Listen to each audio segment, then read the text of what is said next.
नहमदुहु व नस्तईनुहु व नस्तगफिरुहु व नु'मिनु बिहि व नतवक्कलु अलैहि व नऊज़ु बिल्लाहि तआला मिन शुरूरि अनफुसिना व मिन सय्यिआति अअमालिना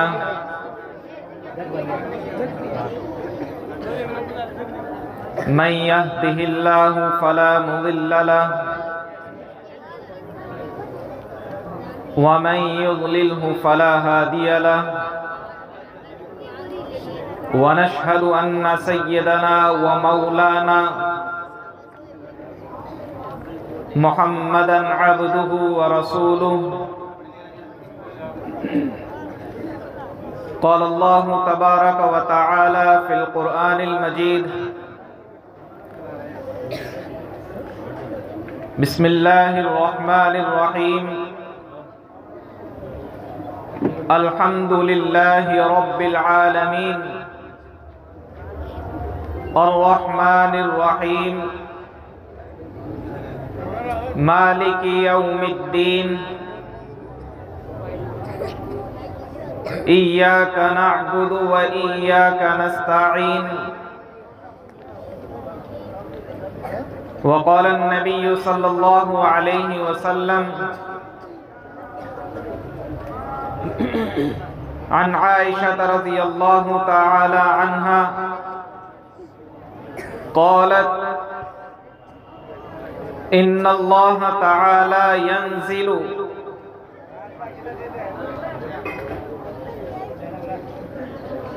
निस्फ़म मिन शअबान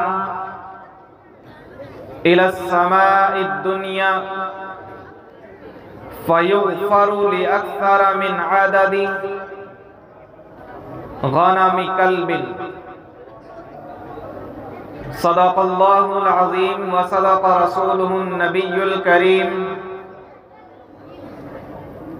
व नहनु अला ज़ालिका मिनश शाहिदीन वश्शाकिरीन वल्हम्दुलिल्लाहि रब्बिल आलमीन।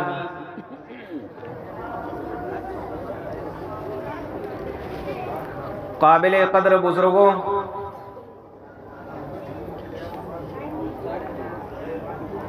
स्टेज पर रौनक अफरोज मुअज़्ज़ज़ हज़रात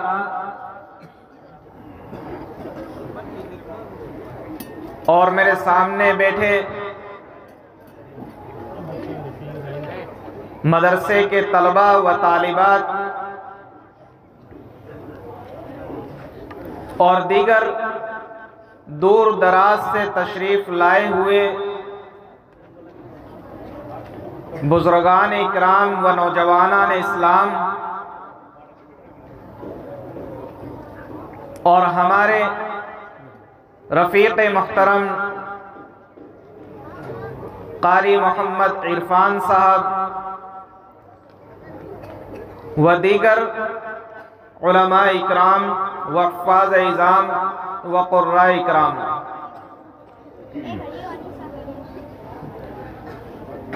आप तमाम हजरात बड़ी देर से तलबा का प्रोग्राम समाअत कर रहे थे। आप हजरात ने ये बखूबी देखा होगा तलबा में, तालिबात में जो सलाहियतें मौजूद हैं, जो काबिलियतें मौजूद हैं, यकीनन वो काबिल तारीफ हैं। और ये अल्लाह रब्बुल इज़्ज़त का इनाम और उसका एहसान है कि इन तलबा तालिबात को तैयार करने में जो वक्त, जो मेहनत, जो कोशिश और जिस लगन की ज़रूरत है, मैं समझता हूँ कि कारी इरफान साहब ने इन तमाम चीज़ों से हमारी उम्मीदों से बढ़ करके मेहनत की है। ये तलबा और तालिबात जिनको यहाँ जमा करना, मुस्तकिल इन पर मेहनतें करना, इन पर अपना वक्त खर्च करना और अपनी जिंदगी को इनको बनाने के लिए नस्बुल आइन बना लेना एक बड़े दिल की बात होती है जो इनके अंदर मौजूद है।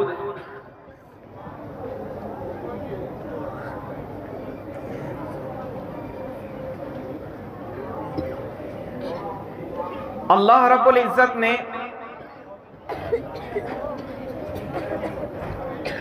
एक निज़ाम जो कायनात का निज़ाम बनाया है,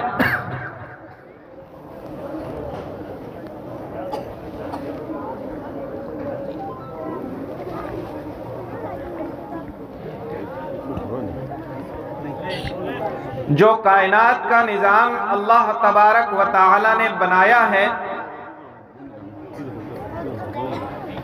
यकीनन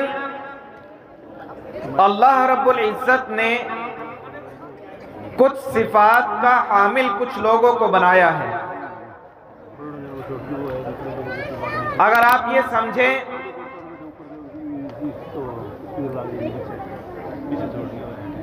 कि अल्लाह रब्बुल इज्जत इस कायनात को चलाने वाला,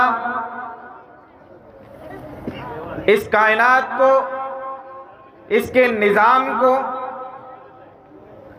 बेहतरीन उस्लूब के साथ, बेहतरीन निज़ाम के साथ अल्लाह रब्बुल इज्जत चला रहा है,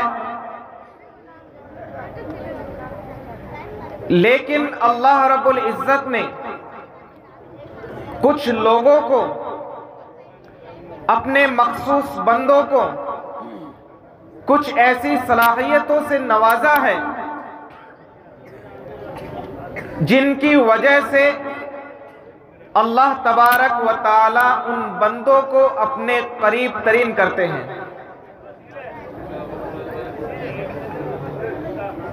आज शाबान की 15वीं रात है। हजरत आयशा सिद्दीक़ा रज़ी अल्लाह ताला अन्हा, जो हम जानते हैं कि हुजूर अकरम सल्लल्लाहु अलैहि वसल्लम की ज़ौजाए मुहतरमा हैं, फरमाती हैं कि इस रात में अल्लाह रब्बुल इज्जत बनु कल्ब की बकरियों से ज्यादा, बनु कल्ब एक कबीला है और उस कबीले की कई बकरियां हैं, उन बकरियों की मिसाल देकर हजरत आयशा रिवायत करती हैं कि बनु कल्ब की बकरियों से ज्यादा अल्लाह तबारक व तआला इस रात में अपने बंदों की मग़फ़िरत फरमाते हैं।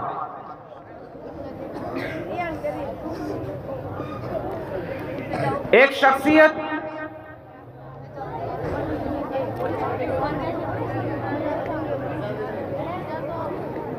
कायनात में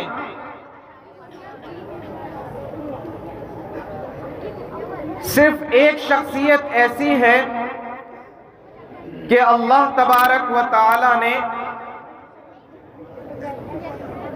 उस शख्सियत की मोहब्बत को पैदाइश से पहले और रहलत फरमा जाने के बाद तक अल्लाह रब्बुल इज्जत ने हर एक के दिल में रखा है। अगर आप मेरी बात को समझ रहे हैं और तलबा अपनी आवाज को अगर बंद कर लें और मेरी बात को अगर ध्यान से सुने, तो मैं एक नुक्ता आप हजरात की खिदमत में पेश करने लगा हूं अल्लाह तबारक व तआला ने हर एक को मोहब्बत दी, अपनी औलाद से मोहब्बत दी, औलाद को वालिदैन से मोहब्बत दी, औलाद को अपने चचा से मोहब्बत दी, औलाद को अपनी माँ से मोहब्बत दी, औलाद को अपने बाप से मोहब्बत दी, वालिदैन को अपनी औलाद से मोहब्बत दी, अपने नवासों से मोहब्बत दी, अपने पोतों से मोहब्बत दी। लेकिन ये मोहब्बत कब डाली? ये मोहब्बत कब डाली? जब हम उसको अपनी इन आंखों से देख लें, देखने के बाद अल्लाह तबारक व तआला उसके मुताल्लिक सामने वाले के दिल में मोहब्बत डाल देते हैं। मिसाल के तौर पर माँ की गोद में बच्चा आ गया, माँ को मोहब्बत हुई अपनी औलाद से। कब मोहब्बत हुई? जब बेटा उसकी गोद में आ गया। बाप को मोहब्बत हुई कब मोहब्बत हुई? जब उसने अपनी औलाद को देखा। चचा को अपने भतीजे से मोहब्बत हुई कब मोहब्बत हुई? जब चचा ने अपने भतीजे को देखा।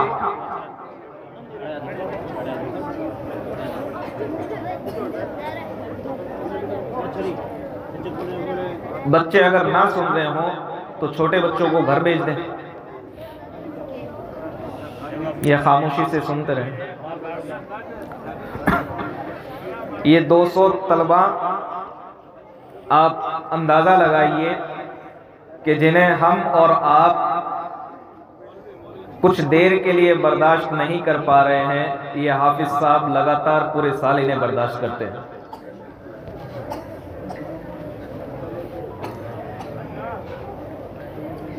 अल्लाह इन तलबा को और इनके उस्ताद को खूब इज्जतों से, इल्म व अमल से नवाजें। बच्चों व बच्चियों, अगर आप भी गौर से सुनेंगे तो इंशाअल्लाह आपको भी नफ़ा होगा। कुछ देर के लिए बात को सुने। और वैसे भी आप हजरात का प्रोग्राम अल्हम्दुलिल्लाह सुम्मा अल्हम्दुलिल्लाह बहुत ही उम्दा था, बहुत काबिल तारीफ़ था। आप तमाम तलबा व तालिबात ने वो बातें पेश कर दी हैं, लेकिन बस मैं मुज़ाकरा कर रहा हूँ। अगर वो बात मेरे अंदाज से, मेरी गुफ्तगू से आप हजरात के दिल तक पहुँच जाए तो यकीनन मेरा सफ़र कामयाब होगा। थोड़ी देर के लिए खामोशी बनाए रखें। अल्लाह तबारक व तआला हमें समझने की तौफीक नसीब फरमाए। मैं ये अर्ज़ कर रहा था कि हर शख्स की मोहब्बत जब आती है कि जब हम उसे देख लें। माँ बाप को अपनी औलाद से मोहब्बत उस वक्त हुई जब माँ ने गोद में अपने बच्चे को देखा। बाप को मोहब्बत तब हुई जब अपनी औलाद को अपनी आंखों से देखा। चचा को मोहब्बत भतीजे से तब हुई जब उसने अपनी आंखों से देखा। मेरे नबी की ज़ात एक वो ज़ात है, एक वाहिद वो ज़ात है कि अभी दुनिया में तशरीफ लाए नहीं थे। अभी दुनिया में तशरीफ लाए नहीं थे कि उनकी मोहब्बत अल्लाह तबारक व तआला ने लोगों के दिलों में डाल दी। अबू बकर सिद्दीक रज़ी अल्लाह तआला अन्हु, हम सब जानते हैं कि पहला मददगार, पहला सहाबी, नबी ने जिसे हर कदम पर दुआ दी, वो पहला मददगार, पहला सहाबी, नबी ने जिसे हर कदम पर दुआ दी, मोहम्मद से हरदम वफा करने वाला, अपनी जान को नुछावर करने वाला, अबू बकर सिद्दीक रज़ी अल्लाह ताला अन्हु तिजारत का कारोबार किया करते थे। कपड़ों का उनका काम था। कपड़ों की तिजारत की गरज से यमन तशरीफ ले गए। कपड़ों की तिजारत की गरज से यमन तशरीफ ले गए। वहां जाकर के मालूम हुआ कि एक बहुत बड़े आलिम हैं जिन्होंने तौरात और इंजील को हिफ्ज़ कर रखा है, तो क्यों न मैं जाकर उन आलिम से मिल लूं। एक नुक्ता मैं यहां आप हजरात के गोश गुजार कर दूं कि बंदा कहीं भी जाए उसके दिल में ये कुड़न होनी चाहिए कि अगर कोई आलिम यहां है तो जाकर मैं उससे मिल लूं, मुलाकात कर लूं। ये अबू बकर है जो हमें पैगाम दे रहे हैं कि यमन में गया तिजारत की गरज से, यमन गया कपड़ों की तिजारत की गरज से, लेकिन वहां एक आलिम है जिन्होंने तौरात इंजील को हिफ्ज़ कर रखा है, मैं क्यों ना उनकी ज़ियारत कर लूं। चुनांचे गए। वहां गए तो उन्होंने, जो बड़े आलिम थे, फाजिल थे, बुजुर्ग थे, बड़ी उनकी उम्र थी, उनकी निगाहें जो पलकें थी वो आंखों पर आ चुकी थी। बदन नहीफ, बिल्कुल कमजोर नातवा था। अबू बकर ने जाकर सलाम किया। अबू बकर ने सिद्दीक रज़ी अल्लाह ताला अन्हु जाकर सलाम किया। उन्होंने जवाब दिया, कहने लगे मैं अब्दुल्ला, अबू बकर का नाम अब्दुल्ला है, अबू बकर उनकी कुन्नियत है। वालिद का नाम अबू कुहाफा जो कुन्नियत है। अबू बकर सिद्दीक रज़ी अल्लाह ताला अन्हु ने कहा कि मैं अब्दुल्ला इब्ने कुहाफा आपकी ज़ियारत के लिए आया हूं। मैं अब्दुल्ला बिन अबू कुहाफा आपकी ज़ियारत के लिए आया हूं। उन यहूदी आलिम ने कहा, क्या तुम बनु तमीम के कबीले से ताल्लुक रखते हो?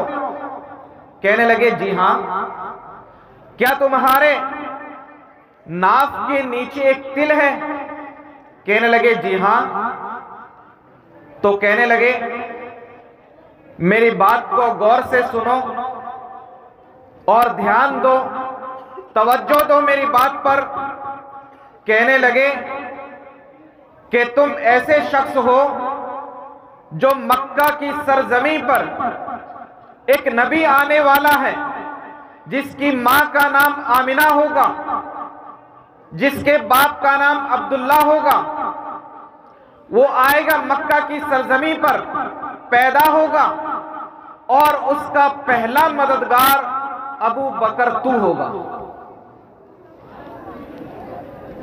कहने लगे आओ मुझसे गले मिलो। अबू बकर हैरान, कहने लगे मैं तो आया इसलिए कि मैं आपकी ज़ियारत कर लूं और आप मुझे इस तरह दिखाई दे रहे हैं जैसे आप मेरी मुलाकात को मुतमन्नी हैं, यानी आप ये चाह रहे थे कब मैं आऊं और कब आप मुझसे मिल लें। कहने लगा हाँ यही बात है, मैं इसीलिए मुतमन्नी था। मैंने किताबों में, इंजील में, तौरात में मैंने पढ़ा है कि वो आखिरी नबी होगा जो मक्का की सरजमीन पर पैदा होगा, जिसका नाम मोहम्मद होगा, जिसकी मां का नाम आमिना होगा, जिसके वालिद का नाम अब्दुल्ला होगा। मैं इसलिए तुमसे मिलना चाहता हूं कि तुम सबसे पहले उसके मददगार होंगे। अबू बकर की आंखों में आंसू आ गए। अबू बकर मुलाकात करके चल लिया। तो वाहिद जात अल्लाह रब्बुल इज्जत ने वो बनाई है, पैदा की है कि जिसकी मोहब्बत पैदाइश से पहले और वफात के बाद तक रहेगी। हर शख्स की मोहब्बत लिमिटेड है, महदूद है, लेकिन मेरे आका की मोहब्बत लामहदूद है, अनलिमिटेड है। हुजूर अकरम सल्लल्लाहु अलैहि वसल्लम की हदीस मुबारक जो मैं आप हजरात को ये सबक सुनाना चाहता हूं, जो आज की रात का खास पैगाम है।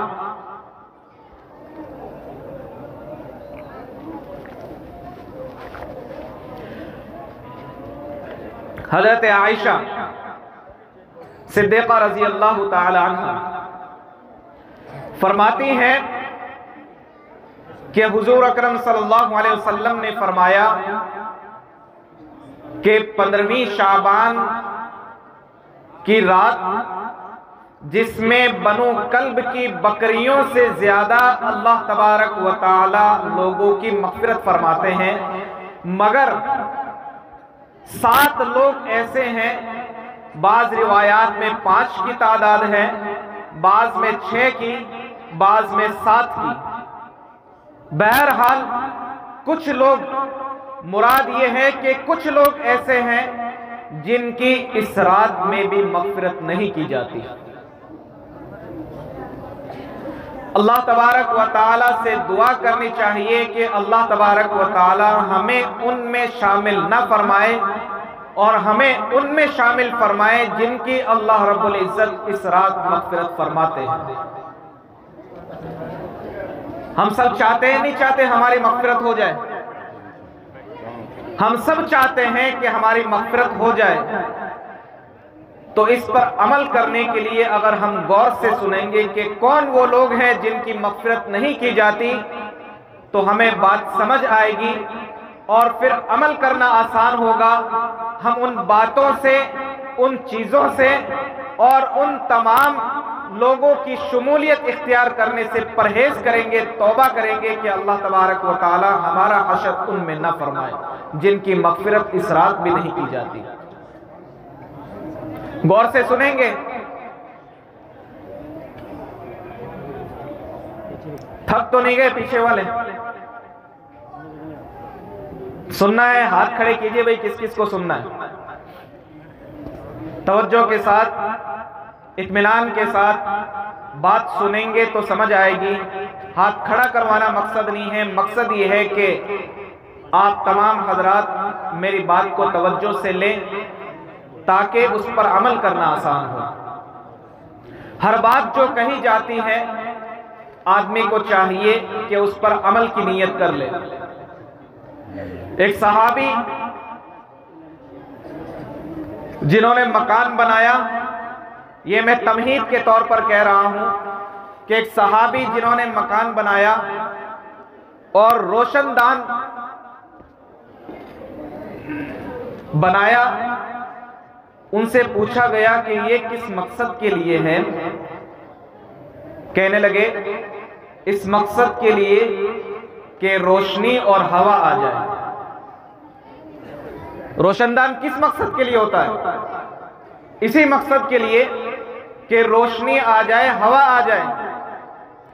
उनसे कहा गया नियत ये कर लो कि अजान की आवाज आ जाए। इन्नमल अमालु बिन्निय्यात। बात समझ आई? हम यहां बैठे हैं इस मकसद के लिए हमारी मग़फ़िरत हो जाए। ये नियत कर लें कि अल्लाह रब्बुल इज़्ज़त हमारी बात कहने, सुनने को कबूल फरमा ले। यकीनन जानी हुई बात न जानी हुई बात से बेहतर है। इल्म के साथ इबादत बगैर इल्म के इबादत से 100 दर्जा बेहतर है। सबसे पहला वो शख्स जिसकी इस रात मग़फ़िरत नहीं की जाएगी, अल्लाह तबारक व तआला की ज़ात या उसकी सिफात में किसी को शरीक करने वाला। अल्लाह की ज़ात या उसकी सिफात में किसी को शरीक करने वाला। अल्लाह रब्बुल इज़्ज़त उसकी मग़फ़िरत नहीं फरमाएंगे। क्या मतलब? उसकी ज़ात या सिफ़ात में शरीक करने वाला। अल्लाह वाहिद है, अहद है, यक्ता है, कुफुवन अहद है, ला शरीक लहू है। उसकी ज़ात में, उसकी सिफ़ात में ना उसकी ज़ात में कोई शरीक, ना उसकी सिफ़ात में कोई शरीक।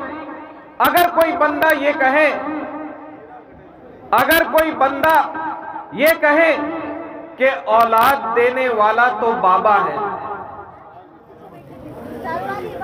मैं हाथ में डोरी बांध लूं इससे औलाद हो जाएगी। कोई बंदा ये कहे कि फुला जगह पर जाकर वहां से वो चीज ले आओ, औलाद मिल जाएगी। बीमारी के लिए उस जगह जाकर, मैं इशारे कर रहा हूं, आप सब हजरात जानते हैं, हमारे रिवाज हैं, हमारे जहनों में हैं, हमारे मस्तूरात के जहनों में हैं, हम जिन्हें रोजमर्रा करते हैं, जो हमारे दिलो दिमाग में है, वो सारी बातें जिनकी तरफ मैं इशारा कर रहा हूं, आप सब हजरात जानते हैं। वहां गए, वहां से कोई चीज लाई तो औलाद हो जाएगी। वहां गए, उस जगह जाकर चक्कर निकाल लिए तो हमें शिफा मिल जाएगी। ये क्या चीजें हैं? अल्लाह की जात में शरीक कर लिया। किसको? शिफा देने वाला बाबा है। कहीं इमारत या किसी जगह जाकर बीमारी से शिफा मिल जाएगी? नहीं। अल्लाह की जात, अल्लाह की सिफात कुरान करीम में बयान की गई है। कुल हुवल्लाहु अहद अल्लाहु समद लम यलिद वलम यूलद वलम यकुल लहू कुफुवन अहद। और कुरान ने इसकी मिसाल दी है, वइन यस्लुबहुमुज़्ज़ुबाबु शैआ ला यस्तनक़िज़ुहु मिन्हु ज़अफ़त तालिब वल मतलूब। कुरान ने वो मिसाल पेश की है कि इस मिसाल की हद हो गई है। अगर कोई बंदा नासमझ है, अगर कोई बंदा इतनी भी अकल नहीं रखता, तो फिर उसे समझाने के लिए और कोई मिसाल नहीं दी जा सकती। क्या मिसाल दी है कुरान ने? अगर वइन यस्लुबहुमुज़्ज़ुबाबु शैआ, मक्खी कहीं से, मैं इशारे कर रहा हूं, मक्खी कहीं से उठाकर कोई चीज ले ले, ला यस्तनक़िज़ुहु मिन्हु, वो बंदा दोबारा उस मक्खी से वो चीज छीन नहीं सकता, वापस ले नहीं सकता। मक्खी एक कमजोर, बिल्कुल हल्का जानवर, अगर वो किसी से कोई चीज ले ले, ला यस्तनक़िज़ुहु मिन्हु, वो बंदा उस मक्खी से वो चीज दोबारा ले नहीं सकता।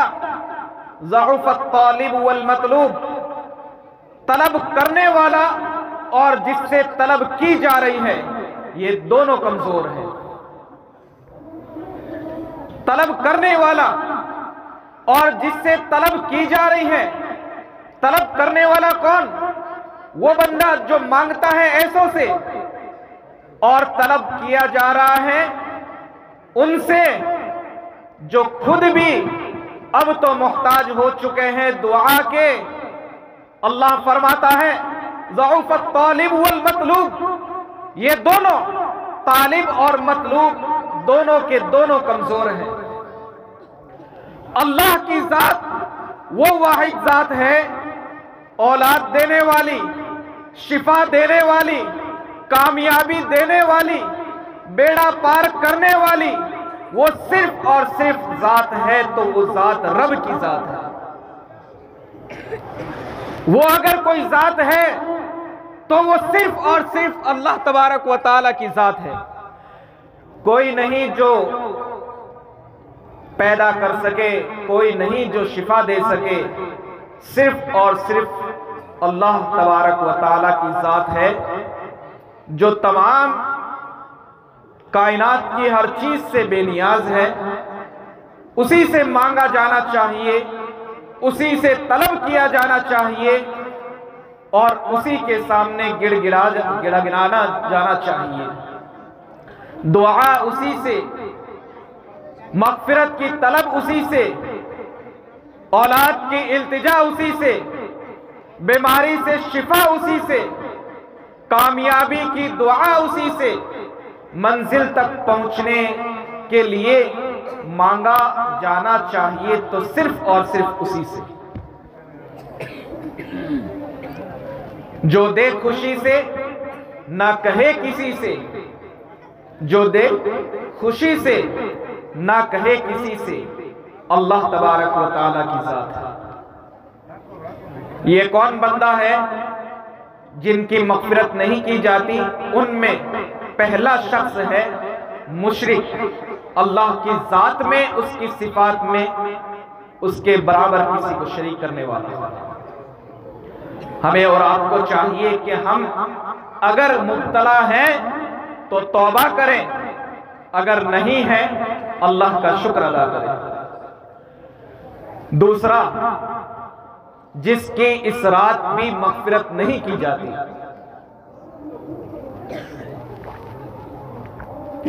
माँ बाप की नाफरमानी करने वाला। अभी मैंने और आपने भी सुना, अक्सर तलबा व तालिबात ने जो नज्म पेश की है या अपना कुछ तकरीरी उन्वान पेश किया है, तो अक्सर का उन्वान मुझे जो नजर आया माँ था, माँ के मुताल्लिक। अल्लाह रब्बुल इज्जत ने माँ को जो मकाम दिया है, यकीनन उस पे बयान किया ही नहीं जा सकता। अंधेरों में, अंधेरा नहीं, अंधेरों में, एक अंधेरे में नहीं, अंधेरों में उठाए रखना, परवरिश करना, फिर मुसलसल उसकी देखरेख करना, अल्लाह रब्बुल इज्जत ने जो मकाम दिया है, यकीनन माँ ऐसी जात है जिसको ये मकाम मिलना चाहिए था। अल्लाह रब्बुल इज्जत ने मकाम दिया है, उसके कदमों के नीचे जन्नत है। बंदा अगर कोई ये चाहे कि मेरे रिज्क में, मेरी उम्र में अल्लाह तबारक व तआला बरकतें डाल दे, तो उसे चाहिए कि अपने माँ बाप की इताअत करने लग जाए, माँ बाप की फर्मा बरदारी में लग जाए, माँ बाप की फर्मा बरदारी, उनके हुक्म की तामील, उनके हुक्म को मानना इस हद तक कि वो किसी गुनाह का हुक्म ना दे, वो किसी गुनाह का हुक्म ना दे। मिसाल देता हूं, माँ बाप ये कहे कि शराब पी ले, नहीं माना जाएगा, बात नहीं मानी जाएगी। ला ताअता लिमखलूकिन फी मासियतिल खालिक, बंदों की इताअत उस हद तक है जहां तक शरीयत इजाजत देती है। उसके आगे जहां शरीयत मना करे उसके बाद किसी के हुक्म को माना नहीं जाता। तो माँ बाप का दर्जा यह है कि उनकी फरमा बरदारी की जाए, उनके हुक्म को माना जाए।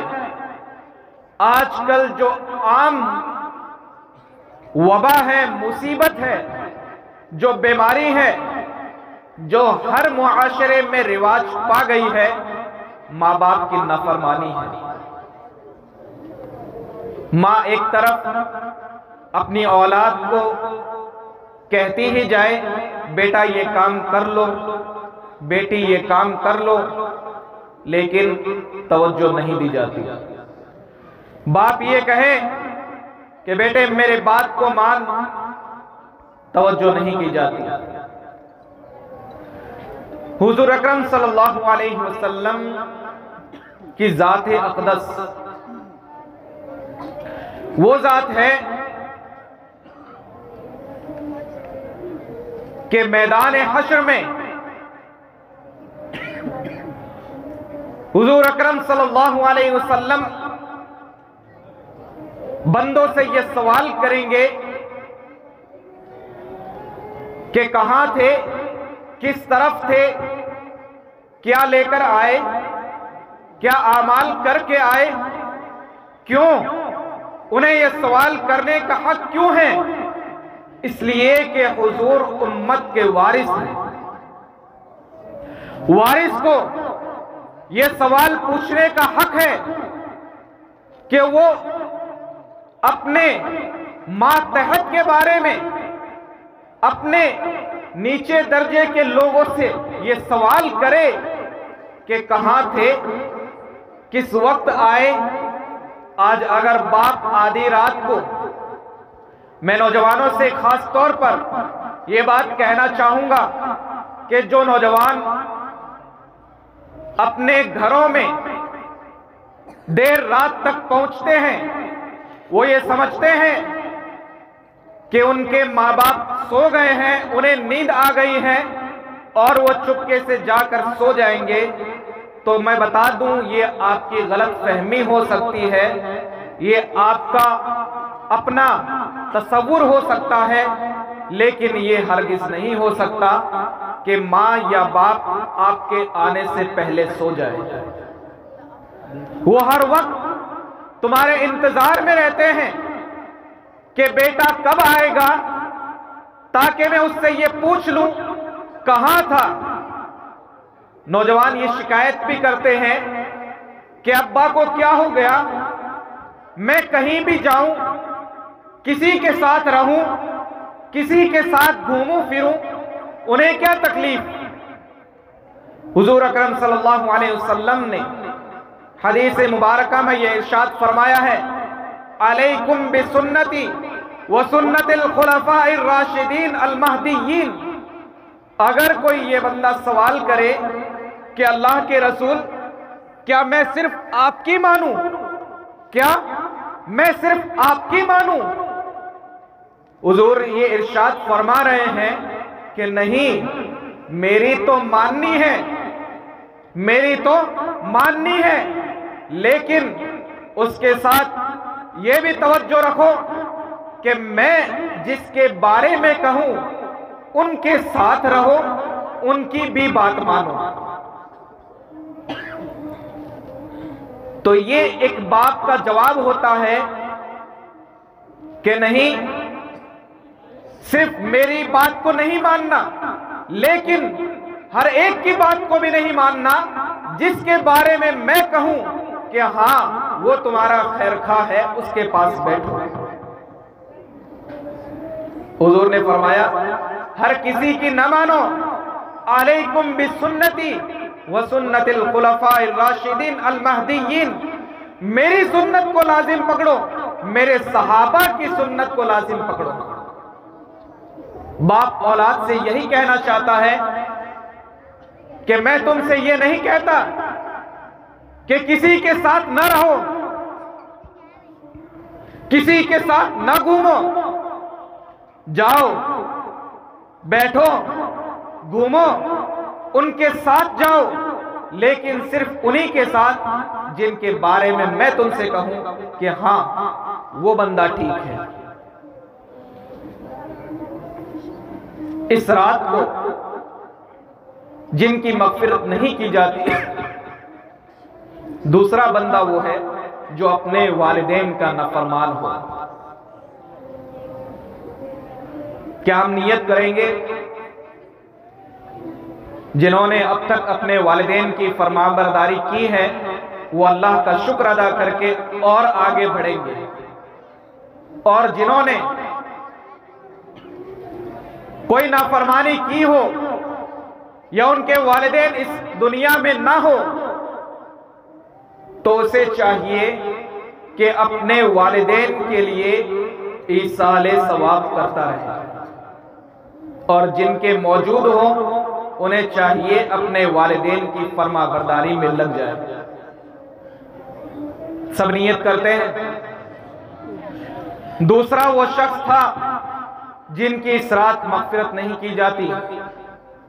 तीसरा बंदा जिसकी इस रात भी मगफिरत नहीं की जाती, कीना रखने वाला, दिल में बुग़्ज़ रखने वाला, खामखा किसी के बारे में यह तमहीद कायम कर ली अपने दिल में कि वो बंदा तो मेरे मुतालिक बुरा ही सोचता है, इसलिए मैं उसके पास न जाऊं, मैं उससे बात न करूं, मैं उसकी बात न मानूं। नहीं, आपको चाहिए कि आप उसके पास जाएं, उसकी जुबानी सुने, उससे मालूम करें, अगर कोई गलत फहमी हो गई दरगुजर करें। चौथा बंदा जिसकी इस रात मगफिरत नहीं की जाती, शराब का आदी। बंदे ने शराब पी और उसकी आदत बन गई कि वो उसे छोड़ता ही नहीं। अल्लाह तबारक व तआला की लानत है ऐसे बंदे पर, और उसकी मगफिरत भी इस रात में नहीं की जाएगी। पांचवा बंदा कत्ल करने वाला, कातिल, जिसकी इस रात भी मगफिरत नहीं की जाएगी। छठा बंदा जिसकी इस रात भी मगफिरत नहीं की जाएगी, अपने पायजामे या शलवार को टखनों से नीचे रखने वाला।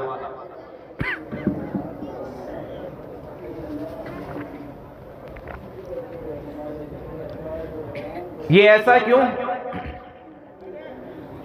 ये बात समझ में आती है कि अगर कोई अल्लाह की जात के साथ, उसकी सिफात के साथ किसी को शरीक करे, अल्लाह माफ नहीं करेगा। वालिदैन की नाफरमानी करे, अल्लाह माफ नहीं करेगा। कीना रखे, अल्लाह माफ नहीं करेगा। शराब की आदत डाल ले, अल्लाह माफ नहीं करेगा। कत्ल करने वाला, किसी शख्स को कत्ल कर दिया, नाहक कत्ल कर दिया, अल्लाह माफ नहीं करेगा।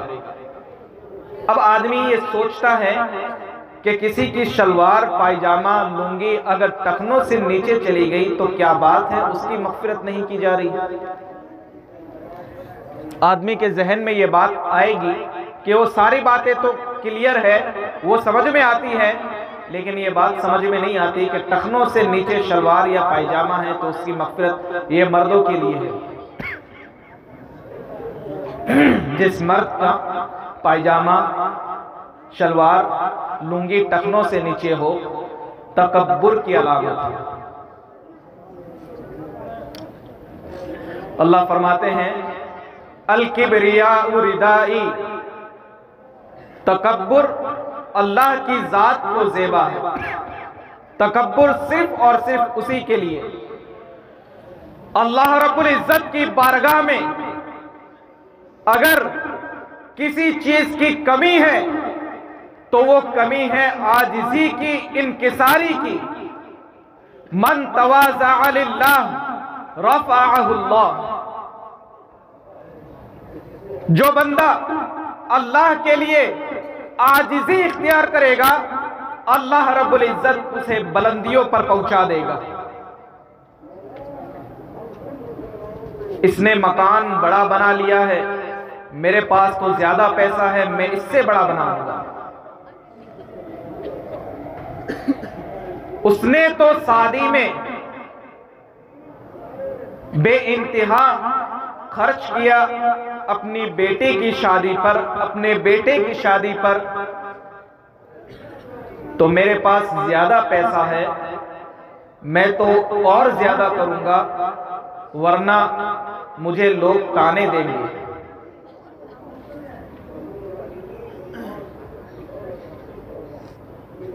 ये हर मुआशरे की बला है।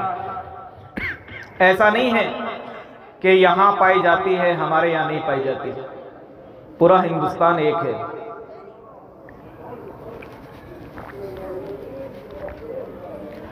जो अहले इस्लाम को उनके माल में रिस्क से जो बरकतें खत्म की गई हैं और अमवात यानी कि मौतें बकसरत होने लगी हैं, उसके असबाब यही है कि गाना बजाने को, सुनने को आम कर दिया गया। शादियों में बेइंतहा फजूल खर्चियां की जाने लगी। हजरत खदीजा रजी अल्लाह ताला अन्हा, मैं बताऊं आप हजरात को, देर तो नहीं हो रही, हजरत खदीजा रजी अल्लाह ताला अन्हा हुजूर अकरम सल्लल्लाहु अलैहि वसल्लम 25 साल की उम्र, अभी शादी नहीं हुई है। चचा ने मशवरा दिया, अल्लाह के रसूल आप खदीजा के पास क्यों नहीं जाते, उससे क्यों नहीं कहते कि मैं तुम्हारे माल को शाम ले जाऊं और शाम से मैं अपना माल लेकर यहां बेच दूं, तो मुझे उस पर क्या नफा मिलेगा, मुझे इस पर क्या नफा मिलेगा।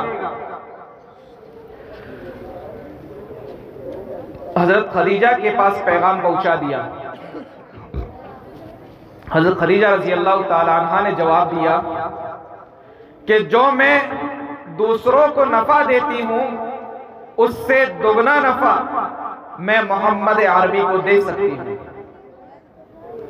चुनांचे सौदा हुआ, हजरत खदीजा रजी अल्लाह ताला अन्हा का माल लेकर गए, नफा हुआ, दुगना नफा हुआ।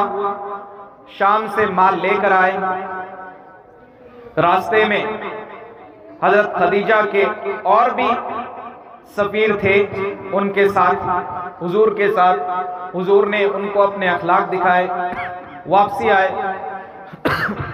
हजरत खदीजा ने रज़ी अल्लाह ताला अन्हा वापसी पर हुजूर को देखा, मकान की जो बालकनी होती है वहां से हुजूर को देखा, बड़ी आजिज़ी के साथ, मयाना रवी के साथ दाखिल हो रहे हैं मदीना में। हजरत खदीजा ने पैगाम भिजवा दिया कि जाओ और हुजूर से ये बात कहो, शादी का पैगाम भिजवा दिया। शादी के मुताल्लिक मैं ये बात अर्ज कर रहा हूं आप हजरात से, शादी किस तरीके से हमारे नबीयुल अंबिया सरवरे कौनैन मोहम्मद अरबी सल्लल्लाहु अलैहि वसल्लम की ज़ाते अक़दस का निकाह, आज हम और आप क्या है, हम और आप क्या हैं और हमारी हैसियत क्या है। वो सरवरे कौनैन है, सरवरे कायनात है, वो महबूब रब्बे दो आलम है, उनका निकाह का पैगाम जा रहा है। हजरत खदीजा की जानिब से पैगाम गया और हुजूर से ये कहा गया कि आप क्यों न ऐसा कर लें कि आप शादी कर लें। हुजूर ने फरमाया कि मैं अभी नादार हूं, मेरे पास इतना खजाना नहीं है कि मैं शादी कर सकूं या किसी और को नानो नफका दे सकूं, मेरे पास इतना नहीं है। तो उन सफीर ने कहा कि क्या ना तुम ऐसी औरत से शादी कर लो जिसके पास बहुत माल है और जो चाहती भी है कि तुमसे निकाह कर ले। हुजूर कहने लगे, ऐसी कौन सी औरत है जो माल भी रखती है, मुअज़्ज़ज़ भी है और उसके साथ ख्वाहिश भी रखती है कि वो मुझसे निकाह कर ले। नुमाइंदे ने कहा कि हजरत खदीजा रज़ी अल्लाह ताला अन्हा। हुजूर ने फरमाया, मैं चचा से मशवरा कर लूं, उसके बाद मैं जवाब देता हूं। चचा से मशवरा किया, चचा ने हाँ कर दी। हुजूर ने पैगाम भिजवा दिया। हजरत खदीजा तैयार हो गई। हजरत खदीजा रज़ी अल्लाह ताला अन्हा का निकाह के लिए हुजूर अपने दो चचा के साथ हजरत खदीजा के घर तशरीफ ले आए।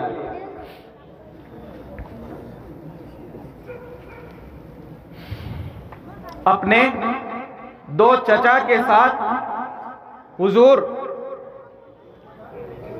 हमारा और उनका मुकाबला नहीं हो सकता। आखिरी उम्मत तक, आखिरी उम्मती तक कोई मुकाबला हुजूर की जात से नहीं हो सकता। और निकाह इतना आसान कि हजरत खदीजा के घर पहुंचे, चचा ने खुतबा दिया और उस शरीयत के मुताबिक निकाह हो गया। हजरत खदीजा निकाह करके हुजूर के घर तशरीफ ले आई। आज हमारे निकाह से पहले कई निकाह हो जाते हैं।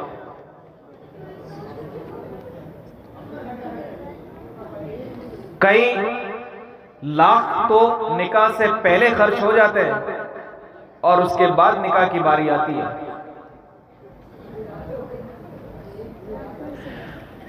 इस मुआशरे को सुधारने की जरूरत है। मैं ताने के तौर पर नहीं, एक फिक्र के तौर पर आप हजरात के दिलों तक पहुंचना चाहता हूं कि आप अपने दिलों पर हाथ रखिए और बताइए इस बात को, क्या इसे बदलने की जरूरत नहीं है?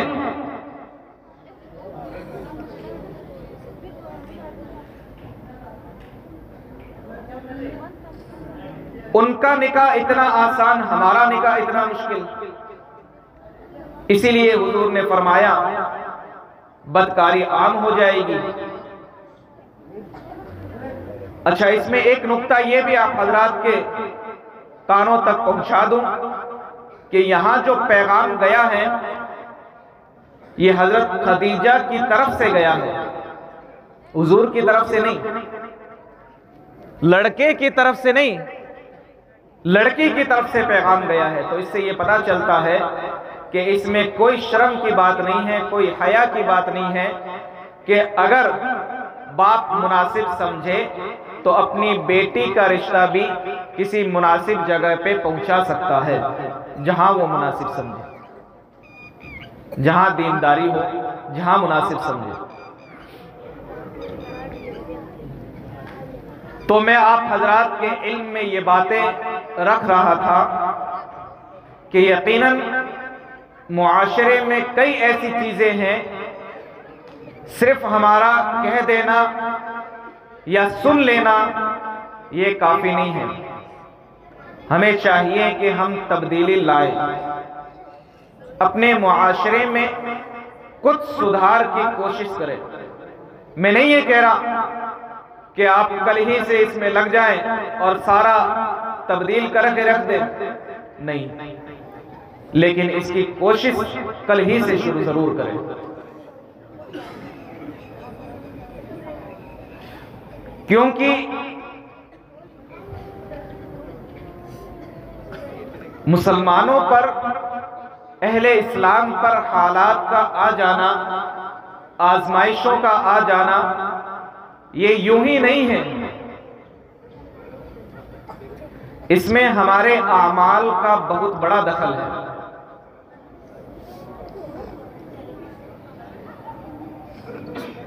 अगर कोई बंदा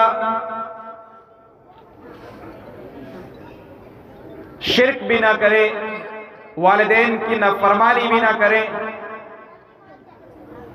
कीना परवर भी ना हो, शराब का आदी भी ना हो, कत्ल करने वाला भी ना हो, अपने पायजामे शलवार को टखनों से नीचे रखने वाला भी ना हो, सिला रहमी करने वाला भी हो, अगर ये तमाम बातें शख्स में पाई जाएगी तो क्या बैत है कि अल्लाह तबारक व तआला इस रात हमारी मग़फ़िरत कर दे। और हम यहां बैठे इसीलिए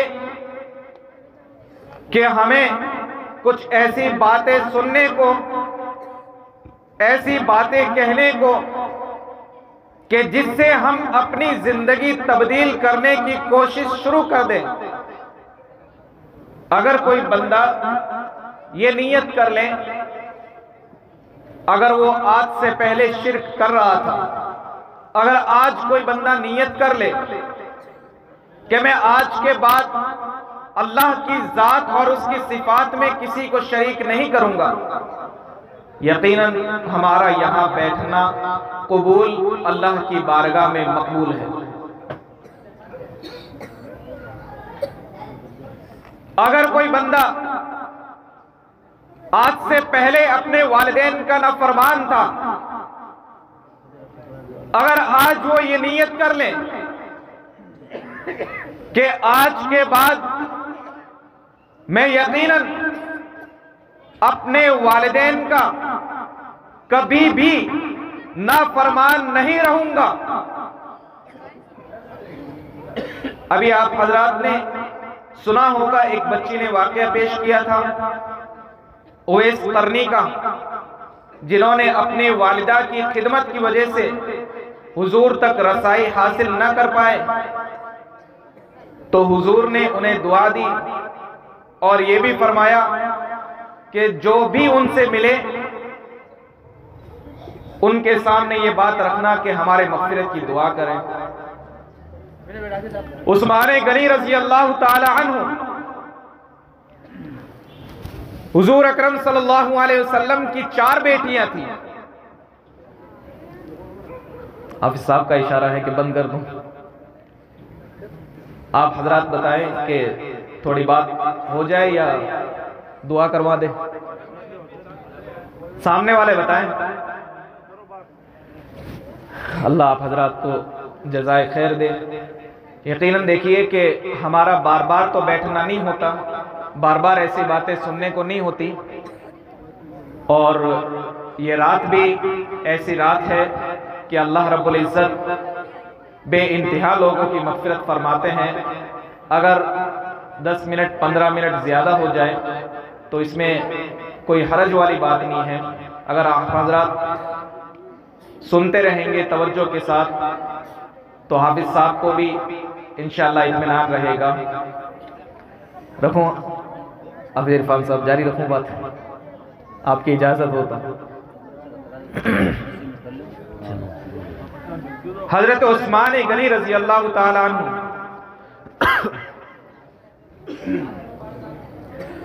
हुजूर अकरम सल्लल्लाहु अलैहि वसल्लम के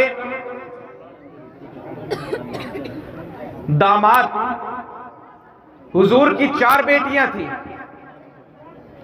रुकैया,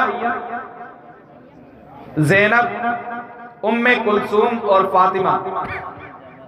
ज़ैनब अबुल आस को दी, रुकैया उस्मान गनी रज़ी अल्लाह ताला अन्हु को, उम्मे कुलसूम उस्मान गनी रज़ी अल्लाह ताला अन्हु को, और फातिमा हजरत अली रज़ी अल्लाह ताला अन्हु। थोड़ी तवज्जो दे।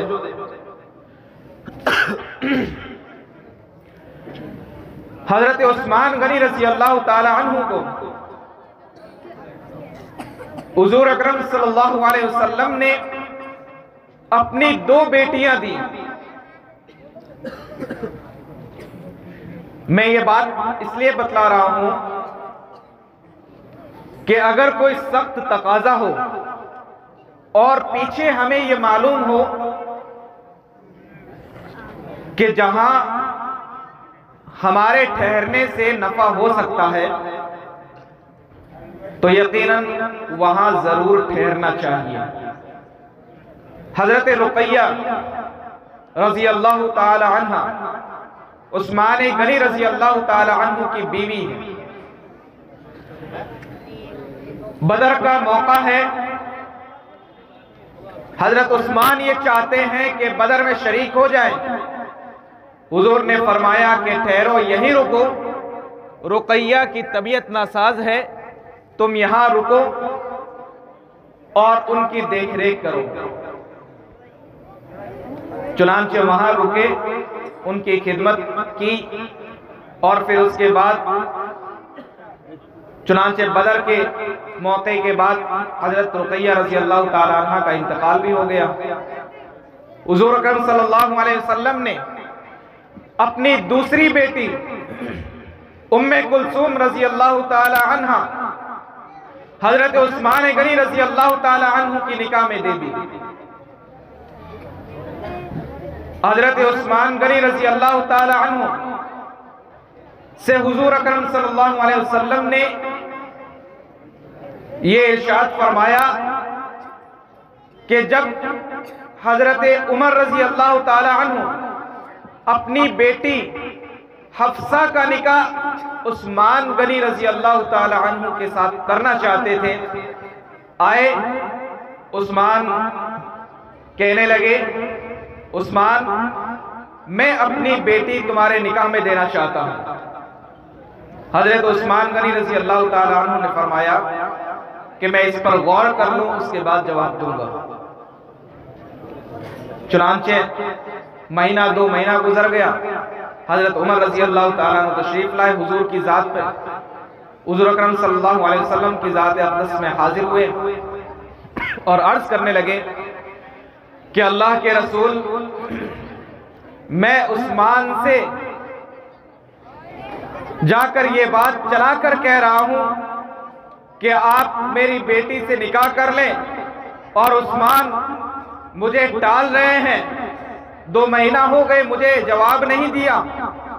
हुजूर ने फरमाया कि उमर इंतजार करो और उम्मीद रखो कि जिसके लिए तुमने रिश्ता मांगा है तुम्हें अपनी बेटी के लिए उस्मान से बेहतर मिलेगा और उस्मान को तुम्हारी बेटी से बेहतर रिश्ता मिलेगा। चुनांचे ऐसा हुआ। उस्मान गनी रजी अल्लाह ताला अन्हु को हुजूर ने अपनी बेटी दी और हजरत उमर की बेटी हफ्सा को हुजूर ने अपनी निकाह में लिया। दोनों के लिए बेहतर जो हुजूर ने इरशाद फरमाया था। ये बातें वो हैं कि जिनकी तरफ मुआशरों को ध्यान देने की, तवज्जो करने की जरूरत है। और ऐसा नहीं है कि हमारे लिए सीरत की किताबों में कोई पैगाम नहीं है या वो रस्म और रिवाज जो आज हमारे दरमियान में है कोई नए पैदा हो गए हैं। नहीं, ये रस्म और रिवाज उस वक्त भी थे, सीरत की किताबों में मौजूद है, उनका हल भी मौजूद है। हमें चाहिए कि हमें जो बातें बतलाई गई है अमल करने की अल्लाह रब्बुल इज्जत तौफीक इनायत फरमाए। सब ये वादा करें, इरादा करें कि अल्लाह रब्बुल इज्जत जो बातें हमने सुनी है, कही है, उस पर हम सबको अमल करने की तौफीक नसीब फरमाए।